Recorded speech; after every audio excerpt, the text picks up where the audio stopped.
అందరికీ నమస్కారం అండి. ప్రతి ఒక్కరూ తమ జీవితంలో ఒక్కసారైనా చార్ధామ్ యాత్రను చేయాలి అనుకుంటారు. చార్ధామ్‌లో ఒకటైన బద్రీనాథ్ ఆలయము శ్రీ మహావిష్ణువు యొక్క నివాసంగా చెప్పబడుతుంది. ఆ గుడిలో ఎన్నో రహస్యాలు దాగున్నాయి.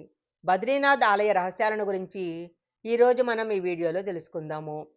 బద్రీనాథ్ విష్ణువుకు సంబంధించిన 24 అవతారాలలో ఒకటిగా చెప్పబడుతుంది. ఇందులో నరనారాయణులు, ఋషులు నివాసం ఉండేవారు.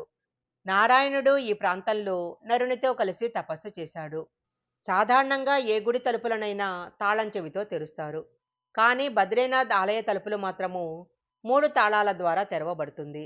ఇందులో ఉన్న ఆసక్తికరమైన విషయం ఏమిటంటే, ఈ 3 తాళం చేతులు వేర్వేరు వ్యక్తుల దగ్గర ఉంటాయి. ఒక తాళపు చెవి తెహ్రీరాజ్ కుటుంబ పూజారి దగ్గర ఉంటుంది. మరొకటి బద్రీనాథ్ ధామ్ మెహతార్ వద్ద ఉంటుంది. ఇంకొక తాళపు చెవి హక్ బండారీ ప్రజల దగ్గర ఉంటుంది. ఈ గుడి తలుపులు కేవలం ఒక తాళం చెవితో తెరవలేరు. 3 తాళం చెవులు ఉంటేనే బద్రీనాథ్ ఆలయ తలుపులు తెరుచుకుంటాయి. బద్రీనాథ్ ఆలయ తలుపులు మూసివేయటానికి ముందు శ్రీ మహావిష్ణువు విగ్రహానికి నెయ్యి రాస్తారు.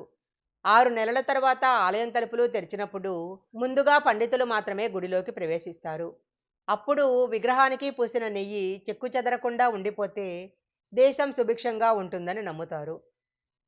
అలా కాకుండా నెయ్యి తక్కువగా కానీ, పొడిగా కానీ ఉన్నట్లయితే దేశంలో అధిక వర్షపాతం సంభవిస్తుందనటానికి సంకేతంగా భావిస్తారు. ప్రతి సంవత్సరము బద్రీనాథ్ ఆలయంతో సహా కేదార్నాథ్, గంగోత్రి, యమునోత్రి ఆలయాల తలుపులు 6 నెలల పాటు భక్తుల దర్శనానికి నోచుకోకుండా మూసివేయటం జరుగుతుంది. బద్రీనాథ్ విశ్వంలోని 8దో వైకుంఠంగా చెప్పబడుతుంది. ఇక్కడ శ్రీ మహావిష్ణువు 6 నెలలు నిద్రపోతారు.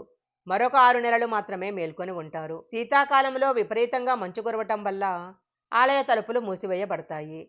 బద్రీనాథ్ ఆలయ ఉత్తరాంచలలోని అలకనందా నది ఒడ్డున నరనారాయణ అనే 2 పర్వతాల మధ్య ఉంది. ఇక్కడ నరనారాయణ విగ్రహాలను పూజిస్తారు. ఈ ఆలయంలో శ్రీహరి విగ్రహము చతుర్బుధ ధ్యానంలో కూర్చున్న శాలిగ్రామ రాతితో చేయబడింది. ఇక్కడికొచ్చిన వారు తమ మనసులో ఏం కోరుకున్నా అది ఖచ్చితంగా నెరవేరుతుంది అని నమ్ముతారు. బద్రీనాథ్ ఆలయాన్ని సందర్శించే భక్తులపైన విష్ణుమూర్తి, లక్ష్మీదేవి యొక్క ఆశీస్సులు ఎప్పుడూ ఉంటాయని భక్తులు నమ్ముతారు. చార్ధామ్ యాత్రలలో బద్రీనాథ్ ధామ్ యాత్ర చాలా ముఖ్యమైనది. ఇది విష్ణు నివాసమే కాదు, ఇక్కడ విష్ణువుతో పాటు లక్ష్మీదేవి అనుగ్రహాన్ని కూడా పొందవచ్చు. ఈ ఆలయంలో 3 నిర్మాణాలు ఉన్నాయి. గర్భగృహ, దర్శన్ మండపం, సభా మండపము. ప్రధాన మందిరంలో బద్రీ చెట్టు కింద బంగారు పందిరిలో ఉంచబడిన విగ్రహం ఉంటుంది. అది ఒక సాలగ్రామము. బద్రీనారాయణుడు ఒక చేతిలో శంఖ, ఒక చేతిలో చక్ర ఎత్తిపట్టుకున్న భంగిమలో ఉంటాడు. ఇంకో 2 చేతులు ఒకదానిలో ఒకటి ఒడిలో విశ్రాంతి యోగనిద్ర భంగిమలో ఉంటాయి. ఈ గర్భగుడిలో ధనాధిపతి దేవుల చిత్రాలు ఉన్నాయి. ఈ గర్భగుడిలో కుబేరుడు, నారదముని, ఉద్ధవ్, నారాయణ్ ఇలా అనేక చిత్రాలు ఉన్నాయి. వీటిలో లక్ష్మీదేవి, గరుడ, నవదుర్గ మొదలైన విగ్రహాలన్నీ నల్లరాయితో నిర్మించబడి ఉన్నాయి. ఆలయానికి కొంచెం దిగువన ఉన్న తప్తకుండ్ ఔషధంగా కూడా చెప్పబడుతుంది. చాలామంది యాత్రికులు ఆలయాన్ని సందర్శించే ముందు నీటిలో స్నానం చేసి దేవుడి దర్శనానికి వెళ్తారు. ఈ ఆలయంలో 2 చెరువులను నారదకుండ్, సూర్యకుండ్ అంటారు.